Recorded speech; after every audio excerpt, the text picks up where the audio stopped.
নবী সাল্লাল্লাহু আলাইহি সাল্লাম যখনই দোয়া করতেন অনেক কিছু থেকে আল্লাহ রাসূল ফানা চাইতেন, অসংখ্য অগণিত জিনিস থেকে। এর ভিতর এই তিনটা জিনিসও আছে, যে তিনটা জিনিস থেকেও রাসূল ফানা চাইতেন। আল্লাহুম্মা ইন্নী আউযু বিকা মিনাশ শিকাকি ওয়ান নিফাকি ওয়া সুইল আখলাক।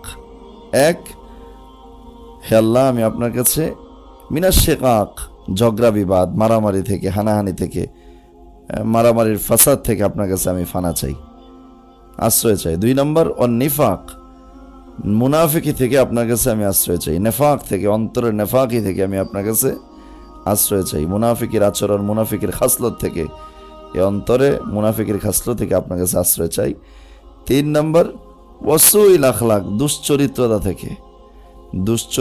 থেকে আপনার কাছে আমি আশ্রয় চাই। তো রাসূলের অসংখ্য অগণিত দোয়ার ভিতর, অসংখ্য অগণিত জিনিস থেকে আশ্রয় চাওয়ার ভিতর এই তিনটাও থাকতেন। রাসূলের 3টা জিনিস থেকেও সবসময় আশ্রয় চাইতেন। এই জন্য আমরা এই 3টি দোয়া, 3টি জিনিস থেকে আশ্রয় চাই। আল্লাহুম্মা ইন্নী আউযু বিকা মিনাশ শিকাকি ওয়ান নিফাকি ওয়া সুইল আখলাক।